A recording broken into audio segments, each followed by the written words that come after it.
In a nutshell, I mean, some Olympic lifters, I remember Namshel Manoff, the little pocket Hercules, never did back squats. All Olympic. And Yeah. Alexander Karlovich, the huge, in my opinion, one of the strongest men that ever lived, he never did front squats. He said, my cleans are my front squats. Yeah. And they were 585. So Yeah. that was plenty. But he found them injury risky and not much carryover. Yeah. That's what I'm saying. In the Olympic lifting squat, you'll notice Olympic lifters like Karlovich has tremendous quadricep development. Whereas you look at a top power lifter, even Ed Cohen, I dare say. I mean, Kirk Kerwowski's a different guy because he basically Olympic squats. The power, he's one of the most impressive, if not the most impressive, powerlifting squatter I've ever seen. Because it's an Olympic lifting squat, so it's so diverse, it's so different, it's so impressive that he uses so much thigh. Yeah. But if you want to get into technician, Ed Cohen's squat, who I went after, because he's a leverage master. So that was your mentorship Yeah. as far as the squat. Yeah. You picked Ed Cohen. Ed Cohen was who was after all you. the lifts I'd call to me because they were all perfect. And where did you see him? Did you talk to him? How did you get? I met him at the Arnold. What was he like? Awesome, regular. Awesome guy. Yeah. That's what I like about lifters. They're regular. Yeah. It's the best adjective I could use to describe lifters. Yeah. Regular guys. I don't, I remember he walked back in the Olympic section at the Arnold Classic, which I was coaching, and he walked up to me like he knew me. Yeah. And he goes, "Is Shane around?" Talking about Shane Hammond. And I'm like, wow, this is just one family here. This is unbelievable. It almost brings a tear to my eye talking about it. It's so weird. Yeah. But I go, I think he's lifting later, but he was like walking around. He's like, I want to see him lift. What time? And I didn't know the exact schedule because I was cued into my guys I was coaching. But and at the same time, Vardanian's coaching my guys because he was coaching Klokov, who's a new guy. He's a new, he's the big name. He's unbelievable. But he was lifting in the same section as Chris Brzezinski and Tony Kalise, two of my top lifters. And Vardanian, my coach knew Russian, so Mike Ramsey, who I spoke about before. Yeah, and let's get back to you were in powerlifting. How did that work into then? You had your guy for the squat. How did that then work into a transition to Olympic? Or was there a step between powerlifting and Olympic? It was like a fluke. I was bouncing at a bar, and I was... What age were you at this point? I was probably 27. 27, okay. Yeah, after many years of powerlifting. Now I had been New York State champion 6 times, maybe 5, 6 times, something like that. Both USPF and APF I competed in. ADFPA. That's one of the problems with powerlifting. They just have so many federations. It's hard to unite. They always wanted to be an Olympic sport when I was a kid. Yeah. And it just is so hard. Didn't do it, yeah. Too many rules, too many differences. So... The fluke. I walked in the bar I was bouncing at, and I used to have a trick of jumping onto the bar with no running start. And the daytime bartender there, a guy named Scott O'Connor, said, "You're a power lifter? You don't look like the other bouncers here. They remind me of power lifters." I go, "What do you mean?" They're builds. They're kind of square and blocky. You're kind of athletic looking. And I said, and he goes, "Obviously you are jumping on this bar." And he said, "Have you ever tried the real thing?" And I used to, before I got into it, I thought Olympic lifters were arrogant anyways. Yeah. Because to me they were better in a weird way. They were more like athletes. They were always on TV. And, okay. So they had a stigma. I said, where am I going to learn it? And he said, there's this guy, John Schnell. And then John Schnell ended up being coached by a guy named Mike Ramsey. And I lasted a while with John, but his personality was great. He made me tough as nails. But his knowledge was limited in terms of coaching. So he sent me to his coach, Mike Ramsey. And then the world opened up for me. It did. Just like having a mentor, that was it. I thought I was strong. I was a 6'10" powerlifting champ, and I kind of said to myself, I'm a weakling. Wow. I mean, the first time I Olympic lifted, I will say I power cleaned 275 at 181 body weight, but I couldn't come close to putting it over my head. And I'm like a 400-pound bencher at this time, and I'm like, I'm weak. Yeah. But I really wasn't. I just didn't realize how to do it. Now, were you in the bodybuilding sense at that age, 27, I mean, were you really developed? I mean, your muscle groups, did everything tie together? Or were you one of these guys, like sometimes people see with sports or something with strength, it's like strange how strong they are, even though, because to the eye, you're like, wow, like a guy like Tyler, right? Yeah. Tyler would be walk around, he'd say, okay, maybe he's just a good, but then he puts up 300 pounds in earth. So was that the way you think people looked at you? Like if that's how some guy, a bouncer, or a bartender was like, yeah, you don't look like a normal, you look a little more athletic. Is that, I'm talking about how tied together were you in the bodybuilding There seemed to be a lot more big guys back then. Like in the bouncing circles, I was a tiny bouncer. Yeah. Yeah, I think the general so your physique wasn't was you don't look that strong. Yeah. You know. And with my shirt off, I probably did, but even when I was a decent bodybuilder, I never looked huge or anything. Yeah. Kind of more like a Zane. Yeah. And what groups? I'm thankful for now. And what groups do you think were the most visual? Like most guys with a powerlifting background, you want that low back. You want that low back strength. You want that leg strength. They're not so much interested in arms or anything. No. It's just so you like your tris and your pecs. And but for everyone you, likes traps. To me, traps was the ultimate in the power look. Really? So that was the power, like the bar fight muscles. And I would have loved. I would have loved humongous quads and legs. Yeah. My femurs were kind of long, and my legs got okay. Yeah.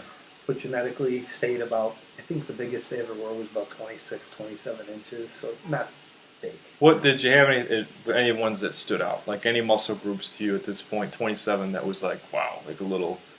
Probably triceps. Triceps. Low back, like you say. But who looks at your low back? Oh, what a nice low back he's got. And that's the thing with powerlifting, too. It's not narcissistic. No, I generally had abs.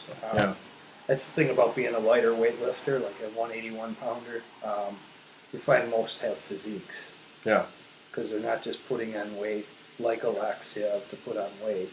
You have to actually stay. I've mostly had to lose weight for my contest, which is an interesting story in and of itself. Yeah. How the command I had over my body weight, and I'm sure a lot of powerlifters do, but was one of my proudest acquisitions over the years. Yeah. I mean, I found my way of dieting down for a contest. And I really want to get into that mindset and also with recovery on how you knew your body. But let's just, Mike Ramsey piece. Sorry I detracted you there with the bodybuilding, but I just wanted to know if you had a guy say, hey, you should go see this guy because you look like, is that how everyone perceived you? So that's the way it happened. An interesting connection, right? That's how someone saw you, said, go to this guy, your life changes because you meet Mike Ramsey. Right? So Mike Ramsey, why was it such a great connection? And did you really have to prove yourself, or did he look at you and said, you're not going to work with this? He saw me, and I'm sure he wasn't that impressed with me. I was a bit stiff still, because learning Olympic lifting at 27 years old, you're limited. You should learn it in your teens, early teens. Yeah. Like the Bulgarians, Russians probably learn it by 10, 11 in gym class. Huge competitive advantage. Walking, duck walks. And they just created a flexibility early on for that sport because it's important to them. I've seen pictures of Russian gymnasiums, quote unquote, where they're having gym, and there's 15 platforms, and everyone was doing a split clean in the 50s, and they could, that's what Mike Ramsey opened me up to. Powerlifting was American. Bodybuilding, for the most part, even Arnold wanted to come to America. Mike Ramsey opened me to the world with Olympic lifting. It was a world sport, Like it wasn't any longer how much can you bench and you're the strongest guy. It was, no. Bench press is 19 inches. That's awesome. But a clean and jerk 7 feet. Now whoever, his theory was whoever lifts the heaviest weight, the furthest distance, one time is the strongest person. Yeah. Like strongman he liked, but it's endurance. He told Kazmaier that, as a matter of fact, at an Arnold Classic. Kazmaier was signing our poster, and he said that to him. And he kind of gave us our poster back and said, everyone's got an opinion, they all stink like assholes, But he was being serious. He wasn't being facetious to him. He just thought Olympic lifters, once again, were superior. You told me this story, and you talked about Pisarenko to him. That's probably what you said. Well, what about Pisarenko? And Yeah, you I said think Kaz said, Kaz well, put 1,000 pounds in a wheelbarrow, and and we'll we'll see have who's a strong. race. And Yeah, then Ramsey said, no, that's endurance, Bill. yeah. And that's when he got That's pissed mad, him off. you know? Yeah. And I can't blame the guy. He's, Who you gonna argue with a guy like that too? yeah. Kazmaier, he just looks. See, because Mike he didn't respect the powerlifting. Oh, really? No, he didn't like it too much. He thought the numbers were crazy, the squats were garbage. He was a purist, and it wasn't that he was arrogant. He was impressed, and he liked powerlifters when he met my friends and stuff. Not that he didn't have respect for you, but ultimate purity, he was a purist. Like probably, Tommy Kono was. And, Olympic lifters are tough to...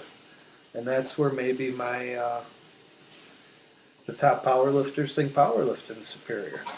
Top bodybuilders think bodybuilding is superior. And to me, maybe because I was a ham and egger at all three, pretty good at powerlifting, and all of them okay, regionally, state-wise, and stuff like that. But I was no world beater at anything. I just I take pride in that I wasn't weak at anything. And then I took all of them and said, this will be cool if I can teach all of these. Yeah. And somehow hybridize it. And over the years, I kind of have. And that's what I think, and this is why I like doing this, because it shows the experience and where you kind of get it. So mentorship really important, because there's such a difference. It really makes your gains more efficient. It can cut off years of your life if you have someone telling you knows what they're doing, how to do. If you had to figure this all by yourself. What's better than them having them tell you what to do is having them tell you what not to do. Yeah, exactly. So Ramsey, what were the things that he said were ridiculous that you were doing? Was there anything that you were doing at that point Sure. He'd say, why are you powerlifting on your back squat? And I said, well, it's still going to give me lower back strength. He said, no, why don't you just take a bite of humble pie? You're going to probably drop 100 pounds off your back squat if you do it Olympic style, but it'll help your Olympic lifts. He said, in other words, you don't need a 545-pound back squat to clean and jerk your 300 some odd pounds you're clean and jerking.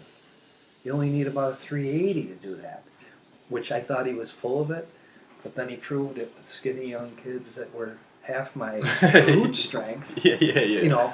They deadlift 400 to my 600. I'm like, I could throw that kid across the street. Yeah. But it don't matter in Olympic lifting, he generally... What his father had told him once in a conversation, he used to say to me, and it was pretty funny. He said, "As usual, you are incorrect." That was funny. Yeah. They're funny. Gotta train your mind with it. Sick Russian way about it. They're tough. They're tougher people too. Eastern Europeans. He literally, his parents met in Munich, Germany, after World War II. His father was from Kiev. He was a slave of Hitler, and his mother was also a slave of Hitler from Georgia.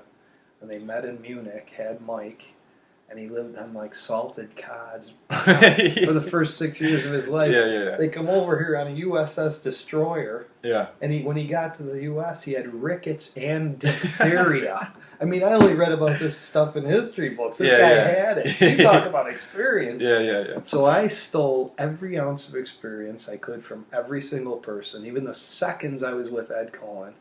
I have this ray where I can suck life out of it. No, I suck out the personality of these people. How they conduct themselves. And I get it, sure. I watch them lift. I'm like, wow. Yeah. I get a lot out of watching someone lift. Yeah.